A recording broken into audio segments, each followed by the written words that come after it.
offered you $1,000 to take just one bite of a dish so weird, so bizarre, it makes your taste buds question reality, would you do it? Welcome to the wild world of delicacies that make you say, wait, people eat that? Grab your passport and an iron stomach.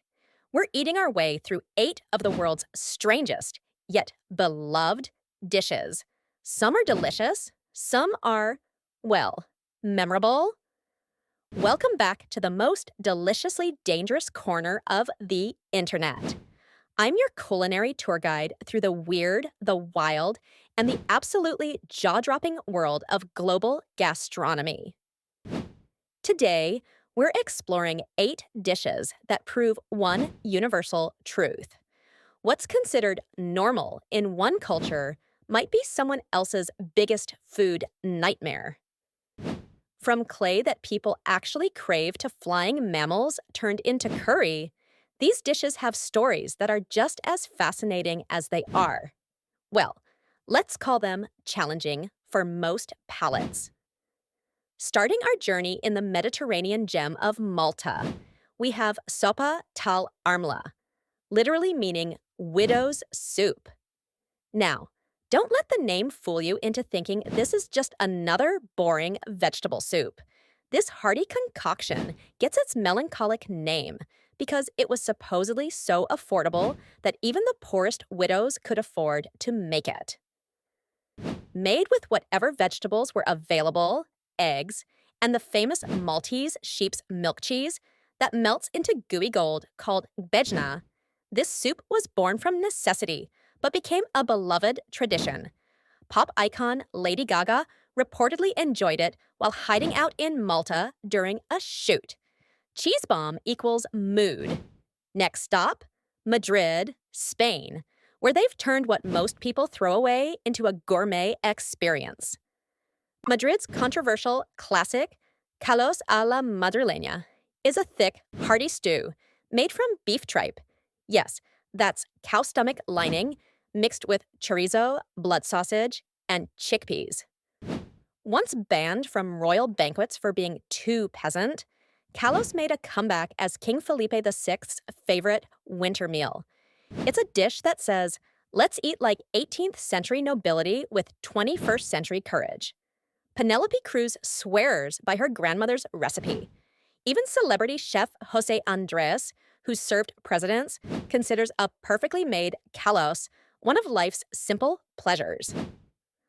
Flying over to Botswana, we discover dik gobe, beans and sorghum stew, party style.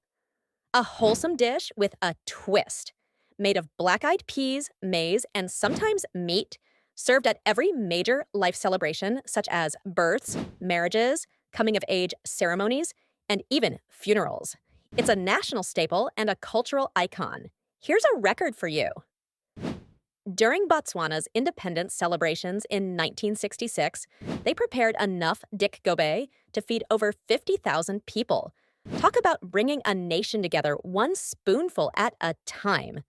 Now we're getting into dangerous territory, literally.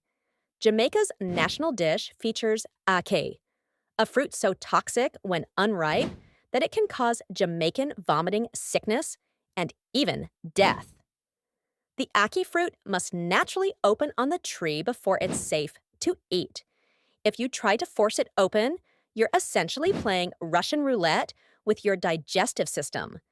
The fruit contains hypoglycin, a natural toxin, which only dissipates when perfectly ripe. Gordon Ramsay admitted he was nervous the first time he prepared it. And this is a man who's wrestled octopi for dinner. What's weird but true?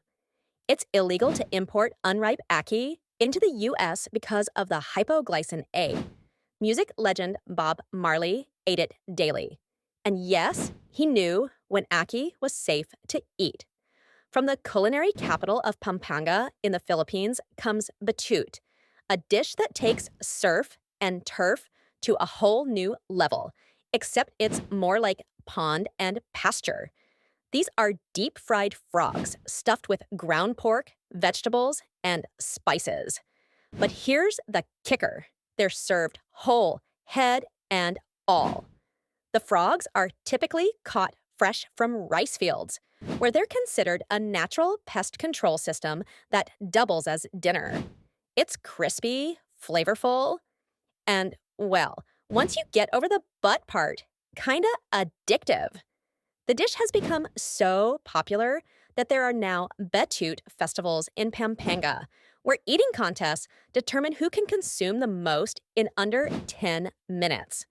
Action star Vin Diesel once ate one on a dare while filming in Southeast Asia. No regrets. Hold on to your forks, folks, because our next dish doesn't even need them. In the highlands of Peru, people have been eating clay, actual dirt, for over 2,000 years. Chaco is a special type of clay that's rich in minerals and supposedly helps with digestion and stomach problems. Local farmers eat it like others might take antacids, often mixing it with potatoes to neutralize the natural toxins in certain varieties.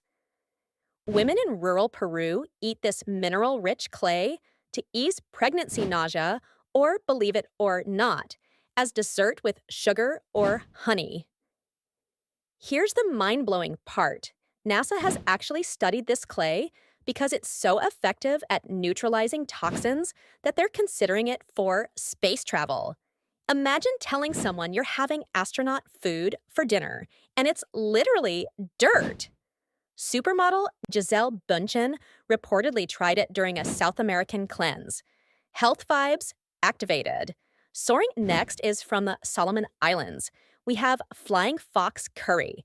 And yes, flying fox is exactly what you think it is, bat. These aren't your tiny, creepy attic bats. Flying foxes are massive fruit bats with wingspans that can reach up to 5 feet.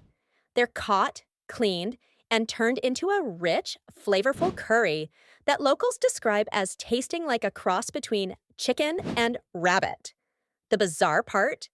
These bats are considered a delicacy and are often served at important ceremonies.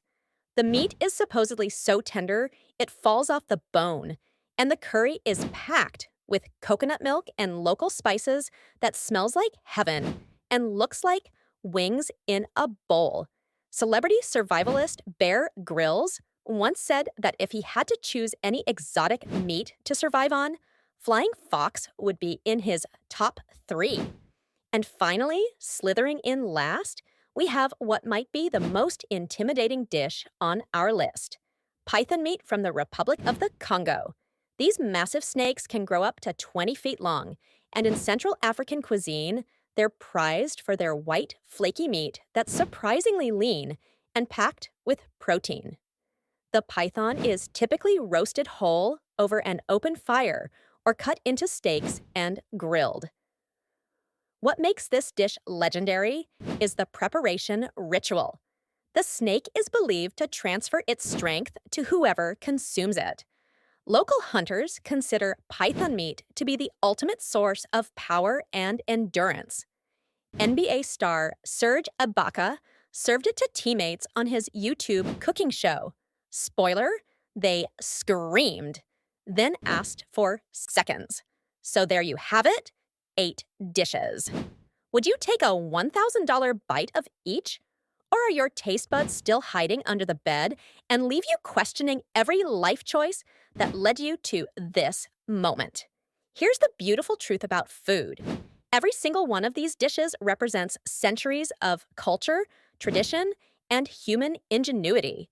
What seems strange to us is someone's childhood comfort food, someone's celebration feast, someone's connection to their ancestors. If you made it through this entire list without running away, smash that like button. You've got the stomach of a true food warrior.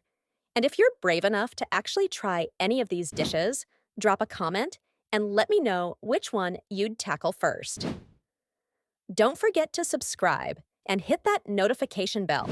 And remember, as Mr. Ambot would say, no matter what you are going through, you still deserve to eat whatever you want.